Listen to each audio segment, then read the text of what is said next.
So hello and welcome करते हैं, आपका स्वागत है फिर से एक और नई वीडियो में। इस वीडियो में हम पढ़ने वाले हैं class 11th business studies chapter 7 जो कि है फॉर्मेशन ऑफ कंपनी। तो चलिए शुरू करते हैं अपनी वीडियो को।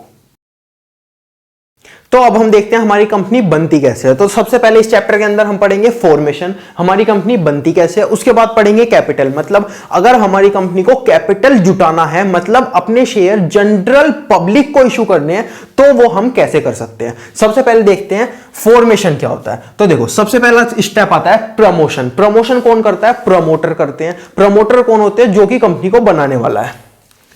Who will create the company? जो कंपनी को बनाने वाला है उसको हम बोलते हैं प्रमोटर। वो क्या करता है? प्रमोशन करता है कंपनी की, उसको बनाता है।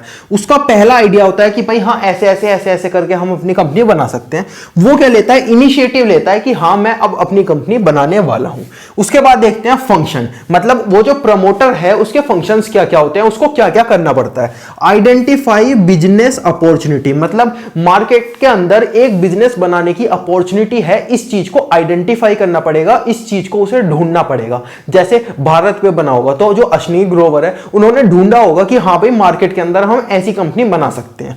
उसके बाद सेकंड स्टेप होता है स्टडी। अब स्टडी करेंगे मार्केट को कि हम कंपनी तो बना लेंगे, उसमें हम प्रॉफिट कमा पाएंगे या नहीं कमा पाएंगे। अगर हमें कंपनी बनानी है, सपोज इस पेन की कंपनी बनानी है, तो हमें हर साल कितने पेन सेल करने पड़ेंगे या फिर कितने पेन हमें प्रोड्यूस करने पड़ेंगे वगैरह वगैरह, ये सब स्टडी करते हैं। उसके बाद इसके बाद आता है नेम अप्रूवल। अब अपनी कंपनी का नेम अप्रूव कर दो, गवर्नमेंट के पास जाके उसे रजिस्टर करा दो।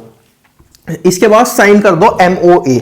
एमओए क्या होता है? एमओए के अंदर कंपनी अपने बारे में सब कुछ लिखती है कि कंपनी फ्यूचर में जाके ये प्रोडक्ट बना सकती है, कंपनी ये वाला प्रोडक्ट बना रही है, कंपनी जो है वो इतना सब्सक्रिप्शन ले सकती है, मतलब कैपिटल इशू कर सकती है मार्केट के अंदर, या फिर कंपनी मैक्सिमम इतने पेन बनाएगी। कंपनी अपने बारे में ए टू जेड सब चीज लिखेगी। मतलब अगर आपको किसी भी कंपनी के बारे में कुछ भी जानना है ना, उसका एमओए पढ़ लो। मतलब रिलायंस के बारे में जानना है, रिलायंस ने जब अपनी कंपनी को रजिस्टर कराया होगा तो एमओए बनाया होगा, उसका एमओए पढ़ लो, आपको कंपनी के बारे में सब कुछ पता चल जाएगा। अब अगर मैं कुछ चीज बना रहा हूं तो उसके ऊपर मेरे साइन होने चाहिए ना, तो जो प्रमोटर है वो साइन करेगा एमओए के ऊपर। उसके बाद अपॉइंटमेंट करेगा प्रोफेशनल की। अब भाई हर कंपनी के लिए ना एक सीए मस्ट होता है, कोई भी कंपनी बिना सीए के नहीं बन सकती, तो वो अपॉइंट करेगा प्रोफेशनल को, मतलब कि सीए को, सीएस को, सीएमए को, जो भी उसे चाहिए होगा। उसके बाद वो डॉक्यूमेंट सबमिट कर देगा अपने। अब कौन से डॉक्यूमेंट वो सबमिट करेगा ये देखते हैं। एमओए, एमओए मतलब कंपनी के बारे में पब्लिक को बताने के लिए हम बनाते हैं एमओए। सबसे पहले वो सबमिट करेगा, फिर करेगा एओए। एमओए का फुल फॉर्म क्या था? Memorandum of association. अब एओए का फुल फॉर्म क्या है? Article of association. इसके अंदर कंपनी क्या लिखेगी? कंपनी सिर्फ वो चीजें लिखेगी जो कि उसे अपने एम्प्लॉय, अपने डायरेक्टर, मतलब कंपनी के अंदर बताना है। ये क्या बताना है? ये तो आउटसाइडर के लिए है।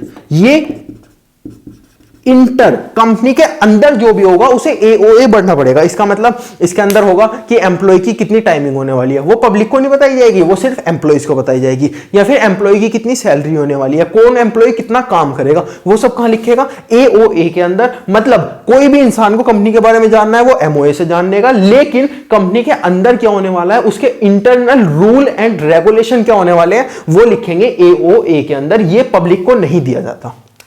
इसके बाद डायरेक्टर्स का अपॉइंटमेंट करेंगे, डायरेक्टर्स से उनका डिक्लेरेशन लेंगे कि भाई हाँ तुम हमारे यहां डायरेक्टर बनने वाले हो, ठीक है। इसके बाद हम एग्रीमेंट करेंगे। अगर कंपनी के 2 या 3 4 5 ज्यादा शेयर होल्डर्स है तो उनके साथ एग्रीमेंट भी होता है, उसको सबमिट करेगी कंपनी डॉक्यूमेंट के अंदर। उसके बाद डिक्लेरेशन सबमिट करेगी कि हाँ भाई, ये लिखेगी, जो प्रमोटर है वो लिखेगा कि हाँ भाई मैं ऐसी कंपनी बनाने वाला हूं। उसके बाद वो नीचे साइन करेगा और उसे सबमिट करेगा आरओसी के बाद रजिस्ट्रार ऑफ कंपनी के पास। इसके बाद फीस सबमिट करेगा। हर फॉर्म के लिए ना फीस लगती है, कंपनी को बनाने के लिए फीस लगती है। जब भी हम आरओसी के बाद कोई सबमिट करते हैं कोई भी चीज, तो वो फीस लेता है हमसे, तो जो भी 200-300 रुपए फीस लेगा वो फीस देनी पड़ेगी। इसके बाद आता है इनकॉर्पोरेशन। अब इनकॉर्पोरेशन के बाद हमारे पास आ जाएगा सर्टिफिकेट, सर्टिफिकेट ऑफ इनकॉर्पोरेशन, जो कि बताएगा कि हाँ भाई हमारी कंपनी बन चुकी है, वो इनकॉर्पोरेट हो चुकी है, अब हम अपना बिजनेस स्टार्ट कर सकते हैं।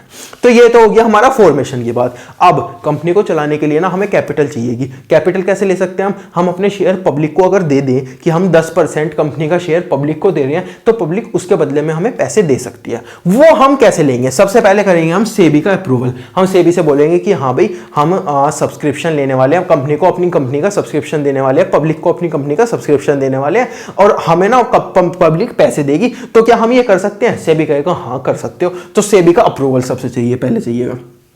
उसके बाद हम प्रोस्पेक्टस इशू करेंगे। प्रोस्पेक्टस के अंदर क्या होगा, प्रोस्पेक्टस के अंदर इन्फो होगी सब चीज के बारे में, मतलब पहले तो पूरी की पूरी कंपनी के बारे में इन्फो होगी, कंपनी कितना प्रॉफिट कमा रही है वगैरह वगैरह सब कुछ। उसके बाद इंफॉर्मेशन होगी शेयर के बारे में कि कितने शेयर इशू हो रहे हैं, कितने प्राइस पे इशू हो रहे हैं, कितना आप सब्सक्रिप्शन कर सकते हो, एक इंसान कितना शेयर खरीद सकता है, एक लोट में कितना शेयर खरीद सकता है, कम से कम आप कितने शेयर खरीद सकते हो वगैरह वगैरह। तो प्रोस्पेक्टस के अंदर हम सब कुछ लिखेंगे शेयर के बारे में, कंपनी के बारे में।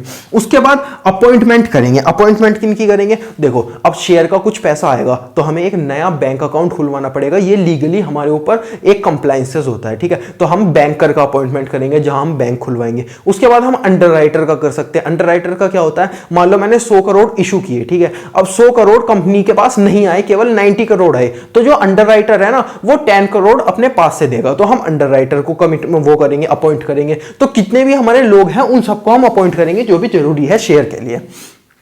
इसके बाद मिनिमम सब्सक्रिप्शन आना चाहिए। मिनिमम सब्सक्रिप्शन मतलब 90% सब्सक्रिप्शन आना चाहिए। अगर 100 करोड़ कंपनी ने इशू करे तो एटलीस्ट 90 करोड़ पब्लिक को सब्सक्राइब करने पड़ेंगे। अगर 89 करोड़ करे तो क्या होगा, तो उनके 89 करोड़ उन्हें वापस दे दिए जाएंगे और कोई भी शेयर इशू नहीं होगा। तो मिनिमम सब्सक्रिप्शन आना जरूरी है। उसके बाद लिस्टिंग करेंगे कि अब सेबी को हम एप्लीकेशन देंगे कि भाई सेबी हमारे जो शेयर है ना, हमने पैसे तो मंगा लिए, अब हमारे शेयर एनएससी या बीएससी जहां पर भी आपको लिस्ट करवाने हैं वहां पर हमारे शेयर लिस्ट कर दो। इसके बाद रिफंड कर देंगे। रिफंड मतलब सपोज हमारा 90% सब्सक्रिप्शन ना आके 110% सब्सक्रिप्शन आ गया, हमें चाहिए तो 100 करोड़, आ गए 110 करोड़, तो एक्सेस 10 करोड़ का क्या करेंगे, अपने पास रख लेंगे, नहीं, उन 10 करोड़ को लोगों को रिफंड कर देंगे। तो अगर कोई भी एक्सेस चीज आती है तो उसको हम रिफंड कर देते हैं। उसके बाद हम कर देते हैं शेयर अलॉट। लोगों से बोल देते हैं आपके शेयर अलॉट हो चुके हैं, आप इतने शेयर के मालिक बन चुके हो।